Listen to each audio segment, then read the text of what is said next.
Fala pessoal, tudo bem? Como vão vocês? Eu sou Vitor Rodrigues, eu sou diretor de conhecimento da Rise Desenvolvimento Humano e hoje eu vou falar um pouco com vocês sobre o pipeline de liderança. Pipeline de liderança, vou mostrar para vocês aqui, esse livro aqui, ó, lançado em 2018 pelo Rancharan, Stephen Drotter e o James Noel, né? E esse livro tem uma história bastante interessante. Ele foi construído com base numa experiência em diversas empresas, mas principalmente na Ford e na General Electric, né, na GE, e ele tem uma característica bastante interessante. O Rancharan, que é um dos consultores, né, e que faz parte desse grupo aqui, ele pegou um estudo do Walt Meller e, com base nesse estudo, ele fez um desenho daquilo que seria a linha de sucessão dentro da Ford. E esse caminho de desenvolvimento, né, essa estrutura que ele construiu ali, ele percebeu o seguinte: para cada passo de desenvolvimento ou para cada passo de progressão dentro da estrutura da empresa, os líderes tinham desafios diferentes. E cada desafio correspondia a um tipo de necessidade de habilidade, de gestão do tempo e de mudança nos seus valores. E basicamente é sobre isso que a gente vai falar aqui no momento em que a gente fala sobre o pipeline de liderança. Bom, vamos entender então o que é o pipeline de liderança. O pipeline de liderança, ele é um modelo de desenvolvimento, tá? Produzido a partir dessas experiências, né, nessas grandes empresas, e ele ajuda no caminho, no trabalho de desenvolvimento de líderes para assumirem novas posições, tá? Ele ajuda os líderes a entender quais são as habilidades, competências que ele já tem e o que ele precisa desenvolver para atuar nesse próximo nível. Quando a gente ouve a palavra pipeline, nós estamos falando de uma conexão de tubos. Então tenta imaginar mais ou menos assim, uma casa. Quando você está construindo o sistema hidráulico dela, existe um conjunto de tubulações que distribuem a água.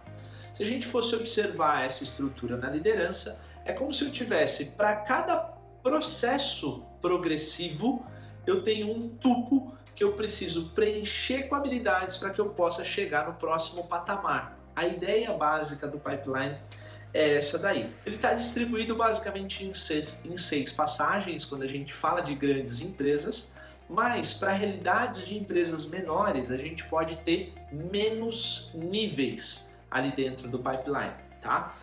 Isso não significa que as habilidades sejam diminuídas. Na verdade, a exigência é tão grande quanto uma empresa pequena de uma empresa grande.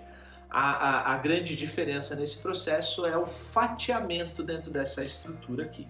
Quando a gente olha essa primeira passagem, qual que é a primeira passagem? Eu saí de gestor de si mesmo, né? Então eu saí daquela pessoa individual que faz parte de uma equipe, que cuida das suas habilidades, e eu vou para o próximo patamar, que é, ao invés de eu gerenciar as minhas tarefas, eu vou gerenciar outras pessoas, eu vou gerenciar uma equipe, né? Essa primeira passagem aqui, há muita gente que diz que ela é traumática. Eu não costumo dizer que ela é traumática, eu costumo dizer que é um grande desafio para uma pessoa, porque na verdade ela precisa deixar de fazer o que ela faz para fazer outras coisas que têm a ver com o que ela fazia anteriormente. Eu não sei se você consegue entender esse desafio aí, mas basicamente é isso aí que a pessoa precisa. Então, como eu disse, três elementos são necessários: habilidades, tempo e valores. Basicamente, quando eu saio de gestor de si mesmo para gestor de pessoas, um gerente de primeiro nível, que eles chamam ali, né? Eu preciso compreender que existe uma mudança aqui. Então eu vou precisar lidar com planejamento num nível mais alto, né? Vou precisar atuar com algumas questões que antes eu planejava as minhas tarefas, recebia ordens, e agora eu vou ter que fazer a gestão de uma área. Então vou precisar fazer definição de tarefas, vou precisar atribuir essas tarefas às pessoas, vou precisar trabalhar as questões de motivação, orientação, coaching, mentoria.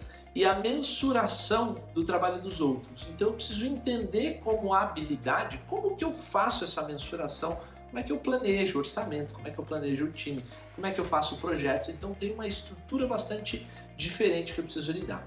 Em relação à gestão do tempo, o que eu preciso mudar? Antes eu precisava cuidar basicamente das minhas tarefas. Agora eu preciso compreender como é que eu faço a gestão do tempo para, além de gerenciar o que os outros estão fazendo, eu também preciso ter o meu papel de liderança, que é dedicar tempo ao desenvolvimento das pessoas. Então eu preciso ter tempo solicitado ou determinado por mim para ajudar as pessoas nesse caminho, nesse processo aqui.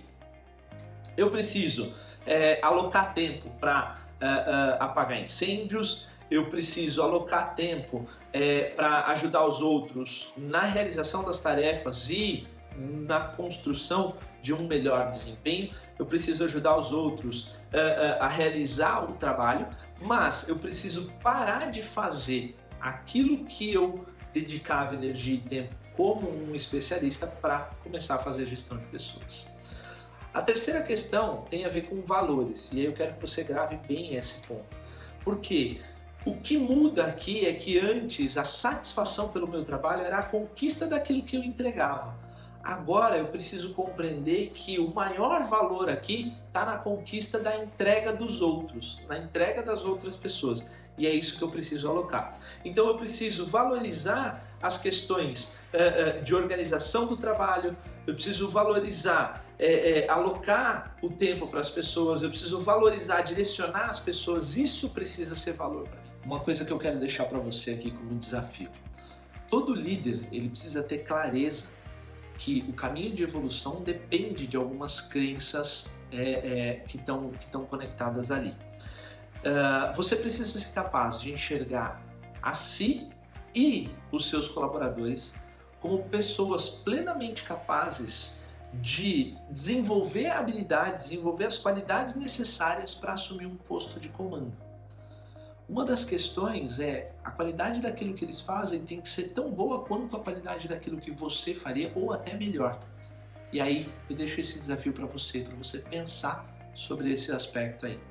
Para você compreender o pipeline, basicamente a gente precisa ter muita clareza sobre essa primeira passagem, porque ela é a base para todas as outras. Eu vou falar rapidamente sobre as demais passagens e nas outras aulas vocês vão compreender melhor qual que é a estrutura do pipeline de liderança.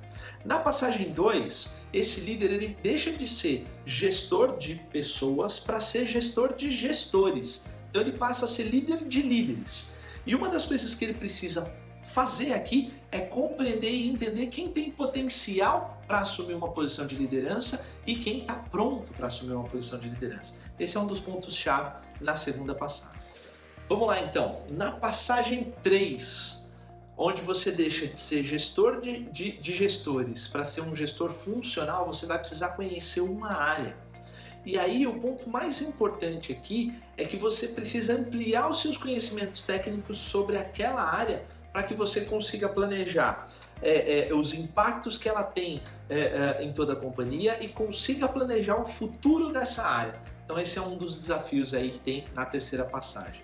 Na quarta passagem, onde você deixa de ser um gestor funcional para ser um gestor de negócio, ou seja, onde você amplia o seu ponto de visão, não mais para entender uma área. E aqui eu falo que o principal desafio é conhecimento técnico. Você vai ter que abandonar o seu conhecimento, por exemplo, em marketing, para conhecer sobre o negócio, para conhecer sobre estruturas de negócio que tem impacto ali. Essa é a quarta passagem. Vamos lá para a quinta passagem, onde você sai de gerente funcional, de cuidar de uma área, para um gerente de negócios aqui.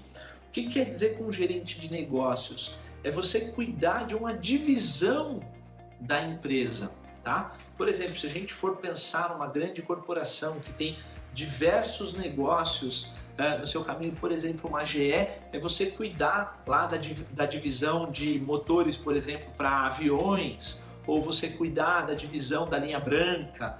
Então é cuidar de negócios de forma mais ampla, né? Onde você tem uma estrutura muito maior aqui. A sexta passagem, né, é a passagem onde você sai de um gestor de negócios para ser um gestor corporativo. E aí a gente está falando aqui da posição lá, né, do topo do negócio, onde o CEO é a figura presente, e basicamente a competência que o CEO precisa ter é uma competência relacional. Ele precisa estar o tempo todo conectado com as pessoas para que ele direcione a estratégia da empresa. Então, entendendo um pouquinho do pipeline de liderança, o que o Rancharan fez foi fatiar essa estrutura da empresa para entender o que cada nível precisa aprender e o que cada líder dentro desses níveis precisa assegurar para conseguir ter uma boa posição nesse processo. Espero que te ajude bastante. Deixo mais um desafio aqui para você. Se você está no caminho de desenvolvimento, procura saber o que você faz bem e quais são as habilidades que você precisa adquirir para o seu próximo nível. Um forte abraço, a gente se fala, até mais.